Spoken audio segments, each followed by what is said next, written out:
নমস্কাৰ, মই নয়নজ্যোতিয়ে আপোনালোক সকলোকে লাৰ্ণ হিষ্ট্ৰী ইউটিউব চেনেললৈ স্বাগতম জনাইছোঁ। আজিৰ ভিডিঅ'টোত আলোচনা কৰিম আধুনিক ভাৰতৰ ওপৰত হ'ব পৰা কেইটামান সম্ভাৱ্য প্ৰশ্ন উত্তৰ। যদি মোৰ এই ভিডিঅ'টো আপোনালোকৰ ভাল লাগিছে তেন্তে লাইক, কমেণ্ট আৰু শ্বেয়াৰ কৰিব। লগতে চেনেলটো ছাবস্ক্ৰাইব কৰিবলৈ নাপাহৰিব। আহকচোন প্ৰশ্নসমূহ আলোচনা কৰোঁ। আজিৰ প্ৰথমটো প্ৰশ্ন হৈছে, কোনজন ভাৰতীয়ক ভাৰতৰ বিছমাৰ্ক বুলি জনা যায়?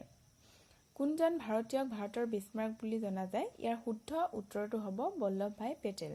বল্লভভাই পেটেলক ভাৰতৰ বিছমাৰ্ক বুলি কোৱা হয় বা জনা যায়। ২ নম্বৰ প্ৰশ্ন, ভাৰতৰ প্ৰথম তথা শেষৰজন ভাৰতীয় গভৰ্ণৰ কোন আছিল? ভাৰতৰ প্ৰথম তথা শেষৰজন ভাৰতীয় গভৰ্ণৰ আছিল চক্ৰৱৰ্তী ৰাজাগোপালাচাৰী, যাক চি ৰাজাগোপালাচাৰী বুলি কোৱা হয়। ৩ নম্বৰ প্ৰশ্ন, ভাৰতলৈ অহা ইউৰোপীয়ানসকলৰ প্ৰথম জাহাজখনৰ নাম কি আছিল? ভাৰতলৈ অহা ইউৰোপীয়ানসকলৰ প্ৰথম জাহাজখনৰ নাম আছিল ৰেড ড্ৰেগন। প্ৰশ্ন নম্বৰ ৪, ব্ৰিটিছৰ অধীনত অসামৰিক সেৱাত কাম কৰা প্ৰথমজন ভাৰতীয় কোন আছিল?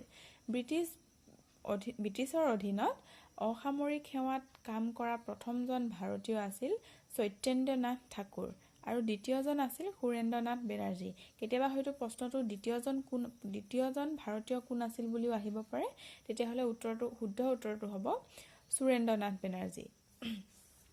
৫ নম্বৰ প্ৰশ্ন, কোনজন ব্ৰিটিছ গভৰ্ণৰে ভাৰতত ডাক সেৱা আৰম্ভ কৰিছিল? ভাৰতত ডাক সেৱা আৰম্ভ কৰা গভৰ্ণৰজন আছিল লৰ্ড ডেলহাউচি। ৬ নম্বৰ প্ৰশ্ন, সীমান্ত গান্ধী বুলি কাক জনা যায় বা কাক কোৱা হয়? সীমান্ত গান্ধী বুলি আব্দুল গফুৰ খানক কোৱা হয়। ৭ নম্বৰ প্ৰশ্ন, কোনজন কংগ্ৰেছী নেতাক মহান বৃদ্ধ পুৰুষ বা গ্ৰেণ্ড অল্ড মেন বুলি কোৱা হয়? দাদাভাই নৰজীক মহান বৃদ্ধ পুৰুষ বা গ্ৰেণ্ড অল্ড মেন বুলি কোৱা হয়। ৮ নম্বৰ প্ৰশ্ন, ভাৰতৰ লৌহ পুৰুষ বা আইৰণ মেন অফ ইণ্ডিয়া বুলি কাক কোৱা হয় বা জনা যায়? বল্লভভাই পেটেলক ভাৰতৰ লৌহ পুৰুষ বা আইৰণ মেন অফ ইণ্ডিয়া বুলি কোৱা হয়। ৯ নম্বৰ প্ৰশ্ন, ভাৰতৰ পুনৰ জাগৰণৰ পিতৃ বুলি কাক কোৱা হয়? ভাৰতৰ পুনৰ জাগৰণৰ পিতৃ বুলি কোৱা হয় ৰাজা ৰামমোহন ৰায়ক।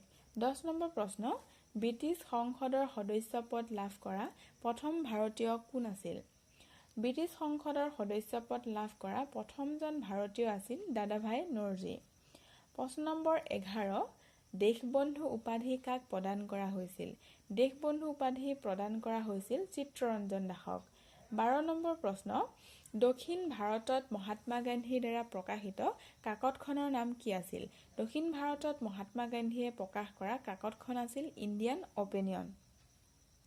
১৩ নম্বৰ প্ৰশ্ন, ভাৰতত অসামৰিক সেৱা অৰ্থাৎ চিভিল ছাৰ্ভিচৰ জন্মদাতা কোন আছিল বা অসামৰিক সেৱাৰ জন্মদাতা কোন আছিল? ইয়াৰ শুদ্ধ উত্তৰটো হ'ব লৰ্ড কৰ্ণৱালিছ। লৰ্ড কৰ্ণৱালিছে ভাৰতত অসামৰিক সেৱাৰ আৰম্ভ কৰিছিল বা জন্মদাতা বুলি তেওঁ কোৱা হয়। ১৪ নম্বৰ প্ৰশ্ন, ইংৰাজসকলৰ দ্বাৰা কলিকতাত নিৰ্মাণ কৰা দুৰ্গটোৰ নাম কি আছিল?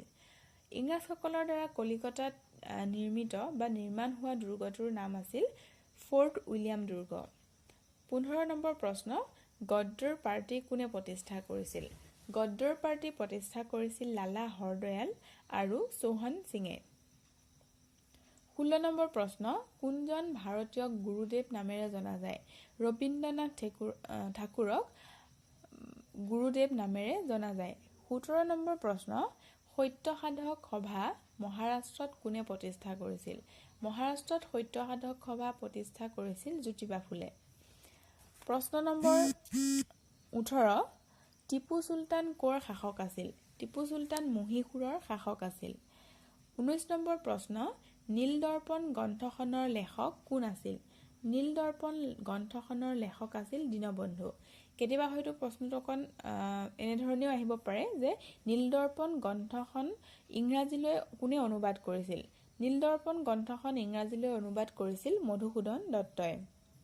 প্ৰশ্ন নম্বৰ ২০, মহাত্মা গান্ধীক পোনপ্ৰথমে ৰাষ্ট্ৰপিতা নামেৰে কোনে সম্বোধন কৰিছিল?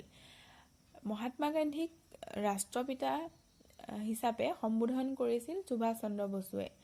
প্ৰশ্ন নম্বৰ ২১, কোনে ভাৰতত প্ৰথম বাতৰি কাকতৰ প্ৰচলন কৰিছিল?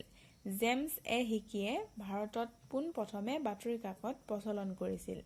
22 নম্বৰ প্ৰশ্ন, ভাৰতৰ প্ৰথমখন বাতৰি কাকতৰ নাম কি আছিল? ভাৰতৰ প্ৰথমখন বাতৰি কাকতৰ নাম আছিল বেংগল গেজেট। বেংগল গেজেট ভাৰতৰে নহয়, এছিয়াৰ প্ৰথমখন বাতৰি কাকত বুলি কোৱা হয়। প্ৰশ্ন নম্বৰ 23, পঞ্চশীল নীতি কাৰ সহযোগত প্ৰণয়ন কৰা হৈছিল? পঞ্চশীল নীতি জৱাহৰলাল নেহৰুৰ সহযোগত প্ৰণয়ন কৰা হৈছিল। 24 নম্বৰ প্ৰশ্ন, ভাৰতীয় জাতীয় কংগ্ৰেছ দলৰ প্ৰথমজন মুছলিম সভাপতি কোন আছিল? ভাৰতীয় জাতীয় কংগ্ৰেছ দলৰ প্ৰথমজন মুছলিম সভাপতি আছিল বদৰুদ্দিন তয়বজী। 25 নম্বৰ প্ৰশ্ন, ভাৰতত ইংৰাজী শিক্ষাৰ প্ৰচলন কোনে কৰিছিল? ভাৰতত ইংৰাজী শিক্ষাৰ প্ৰচলন কৰিছিল লৰ্ড মেকুলে। 26 নম্বৰ প্ৰশ্ন, কেবিনেট মিছন ভাৰতলৈ কেতিয়া আহিছিল? কেবিনেট মিছন ভাৰতলৈ আহিছিল 1946 চনত। 1946ত কেবিনেট মিছন ভাৰতলৈ আহিছিল। 27 নম্বৰ প্ৰশ্ন, দ্বিতীয় ঘূৰণীয়া মেজমেলত ভাৰতৰ পৰা প্ৰতিনিধিত্ব কৰা লোকজনৰ নাম কি আছিল? দ্বিতীয় ঘূৰণীয়া মেজমেলত ভাৰতৰ পৰা প্ৰতিনিধিত্ব কৰা লোকজন আছিল সৰোজিনী নাইডু। 28 নম্বৰ প্ৰশ্ন, ভাৰতীয় জাতীয় কংগ্ৰেছ দল কেতিয়া গঠন কৰা হৈছিল? ভাৰতীয় জাতীয় কংগ্ৰেছ দল গঠন কৰা হৈছিল 1885 চনত। 1885ত ভাৰতীয় জাতীয় কংগ্ৰেছ দল গঠন কৰা হৈছিল। 29 নম্বৰ প্ৰশ্ন, ভাৰতীয়সকলে কিয় চাইমন কমিছন পৰিহাৰ কৰিছিল বা বয়কট কৰিছিল? ভাৰতীয়সকলে চাইমন কমিছন পৰিহাৰ কৰা বা বৰ্জন কৰাৰ একমাত্ৰ কাৰণ আছিল যে এই কমিছনখনত সকলোবোৰ সদস্যই ইউৰোপিয়ান আছিল আৰু সেইকাৰণে ভাৰতীয়সকলে চাইমন কমিছন পৰিহাৰ কৰিছিল বা বয়কট কৰিছিল। 30 নম্বৰ প্ৰশ্ন, দাণ্ডী যাত্ৰা ক'ৰ পৰা আৰম্ভ কৰা হৈছিল? দাণ্ডী যাত্ৰা সবৰমতী আশ্ৰমৰ পৰা দাণ্ডী নামৰ ঠাইখিনিলৈকে কৰা হৈছিল বা আৰম্ভ কৰা হৈছিল সবৰমতী আশ্ৰমৰ পৰা। আজিৰ আলোচনাত ইমানখিনিয়ে আছিল।